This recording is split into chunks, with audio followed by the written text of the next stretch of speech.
Talented, good team, good things happening. We could have been talking about Bishop Luers because the Knights had to go on the road last week to Tipton, a pretty good football team. The Blue Devils have had a pretty good program, although when they've met Luers the last 3 years, it hasn't come up looking like that. But Tipton gave them all they wanted, and Luers needed 2 touchdowns in the fourth quarter to beat the Blue Devils. Well, the last 2 weeks, here's what's happened with Luers. When their backs were against the wall, they turned to Jalen Smith, which is perfectly understandable. He's the best player in the state of Indiana, just like Tipton's coach said in his interview with the News Sentinel after the game. But here's the thing. Bishop Luers is rolling the dice too much here. They had over 100 yards in penalties. Against Cherubusco, 7 minutes to go in the game. It's a 1-score game. Fourth quarter against Tipton, they're down.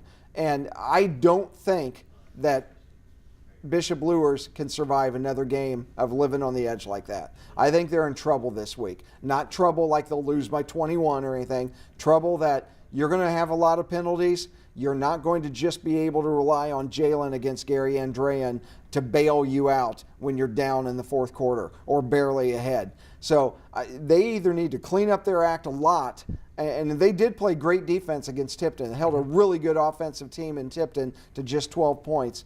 So kudos to the Knight defense. But you've lived on the edge against Busco, against Tipton.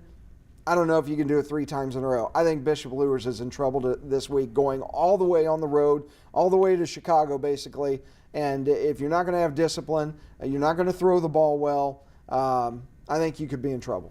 And we've seen when they've had the long road trips this year, although they played 2 really elite teams from Ohio, so I don't know how much that holds up, but road trips have not been their specialty, except for last week, I guess you could say. Andrean comes in 43 points a game. Now, we know about the Luers defense. They've got a tremendous defensive backfield. Jalen Smith can get to the quarterback. He can make tackles at his linebacker spot. What do you have to do defensively to hold down an offense that's scoring 43 points a game? Well, you're going to have to force them to do what they don't want to do. I mean, if you load the box to stop the run, then you're going to rely on your secondary, Kendrick Mullen and some of those guys. But here's the thing. Luers has the speed to hang with the Andrean guys. It's not that I'm not concerned about Luers' ability to shut the Andrean offense down. That doesn't concern me. What concerns me is you dig yourself a hole and you simply turn to Jalen Smith and say, bail us out again. And the over 100 yards in penalties. You can't do that at this stage of the season. And Andrean last week, we talked about Snyder's mental toughness. Andrean went 5 overtimes to Lewis Cass on the road in Walton, which is not an easy place to win. The Luers kids can tell you that. Jalen Smith's class, as they were freshmen, went 4 overtimes with Lewis Cass before surviving, eventually winning the state championship. So Andrean is mentally tough. They're tested, and they're home. I think it's a lot of factors that just add up to Bishop Luers being in trouble. But the answer to your question is Bishop Luers, just like Snyder, they have to be disciplined, and they have to force Andrean out of their comfort zone. Is this a case where if you're Andrean, you must force Luers to pass, and that may be something that could be trouble down the road for this Luers team? Yeah, certainly every team goes into a game with Luers saying we want to force them to pass. But the problem is Bishop Luers has a really good offensive line, a lot of strong guys that only go one way, so they're well rested throughout all 4 quarters. That was a big key Lee Etzler told me after the Cherubusco game was his kids were going both ways. Luers kids are only going one way, so they're really rested in the fourth quarter, which that lends itself to what's happening in the fourth quarter against Busco and Tipton. Luers seems to get stronger as the game goes on, whereas other teams tend to wear down. But Andrean's going to be like Luers. They're a parochial school. They have a broader student body base.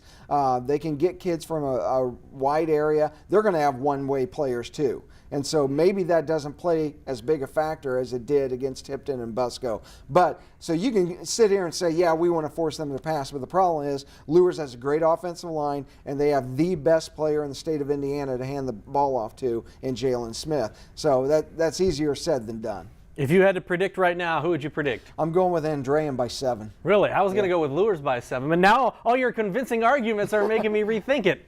Well, you're the one with a 98% winning percentage in the media picks. I know, but I've got to finish strong. That's the big key. I guess that'll actually be a good one to decide on, because if you pick them, I'll pick Luers, and we'll see. It'll be at least one of us will get a point on the next person. Hey, take a stand, man. Be a man here. I don't know. I'm not ever going to bet against Jalen Smith. You shouldn't. You should never bet against Jalen Smith. He's a phenomenal player, but I'm telling you, I got a bad feeling about this one, especially if Bishop Luers is undisciplined like they were last week at Tipton. Are you making the drive over? You drove to Merrillville last week. No, actually, I will be doing the North Miami girls basketball game with Oak Hill, watching Murray Davis, who is a dominant JV power forward for the Warriors. She will likely be a highlight zone staple in years in the future, and perhaps even this season if they lower the rims to like 8 feet. And we'll Maybe, get a bunch of jams. Reggie Hayes will be all the way over in Gary at 5959 East 59th Street, I believe is the address for Andrean, and thus the name, the 59ers.